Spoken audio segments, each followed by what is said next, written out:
आम्ही भिकारी खाणार 32 वर्ष झाले ना भावा तुझ्या गिफ्टचं काम करू राहिले तर त्याची काळजी पडते आमच्या लहानपण केल्यावर कोणी चहाची शिकवता तुमच्या कार्यकर्त्या एवढा चहा करू पाचा हाताने आम्ही आमच्या मायबापाचं जीवन गेलं तुमच्या बीजेपीचं काम करताना ठीक तर तुम्ही घेता तर हे काम करता कुठल्यासाठी एक फोन लावता 100 बाया घेऊन या 200 बाया घेऊन या तर आमच्या आई बाबा काम करतात भाऊ तुम्हाला वाटतं ना आमच्या लहानपण केलं पुरा मग आई बाबा जिंदगी झाली काम करतात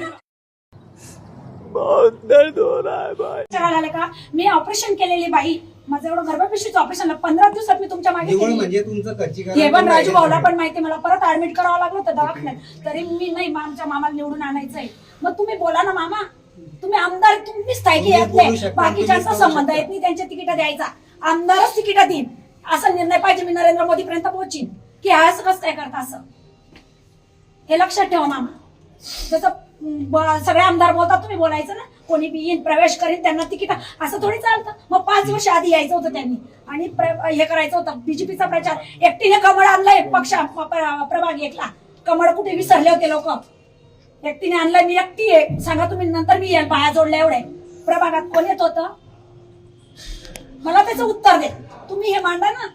की प्रभाग 1 मध्ये हे पळाल्यावर संगीता पाटीलने कमळ आणला तिथे प्रभाग 1 ला आणि तिला तिकीट नाही तर विषय काय मामा चलो पण मी नेहमीच महिलांचा शेतकऱ्यांचा शेतमजुरांचा आवाज बुलंद करण्याचं काम केलं माझ्या खूप कमी वयामध्ये मी पोलिसांच्या लाटाकाटा खाल्ल्या अक्षरशः मी बात तो सही है ज्यावेळेस माझ्यावर गुन्हे दाखल व्हायचे त्यावेळेस मी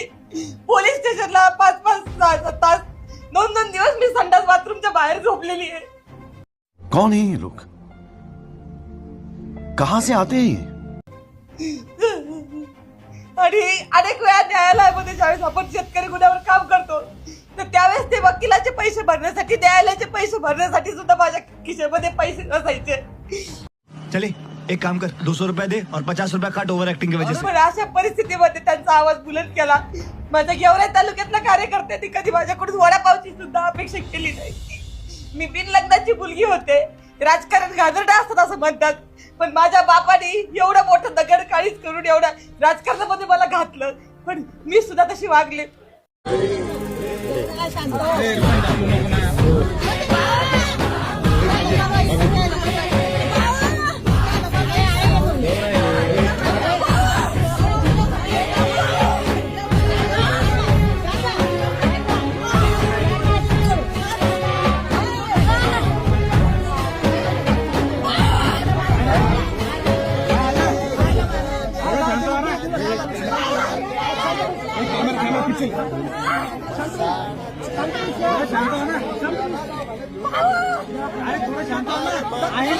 त्यांना जर बोलवायचं असतं मग त्यांच्या बायकांना कार्यकर्त्यांना का तुम्ही आंदोलनावर 18 केसेस आहे माझ्यावर 18 केसेस असल्यावर सुद्धा त्या बाईला तिकीट दिला 15 दिवसापूर्वी म्हणून तिचा प्रचार होतो आणि म्हणतात वरून नाव आलं पक्षाला माहिती का ती बाई ते मी आता शांत बसणार नाही मला तिकीट पाहिजे कुठल्याही परिस्थितीत मला तिकीट गुच्चू बोलून त्यांना बी फॉर्म दिले जातात ही कोणती पद्धत आहे वागायची योग्य नाही. कुठल्या प्रभागात मी दिव्या उल्हास मराठे गेल्या 18 वर्षापासून मी भारतीय जनता पार्टीची पदाधिकारी आहे आणि हे त्यांनी ओपन मधून मी तिकीट होतं एका छोट्या कार्यकर्ता ती का मंत्र्याची बायको होती का याची बायको होती तसा विषय नाहीये एकदम छोटा कार्यकर्त्याच्या बायकोला त्यांनी आणून उभं केलं माझ्यासमोर आणि बी फॉर्म दिला गेला ही योग्य पद्धत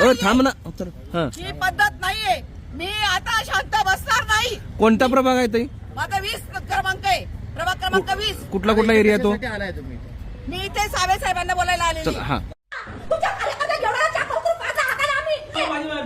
एक फोन लावता 100 बाया घेऊन या 200 बाया घेऊन या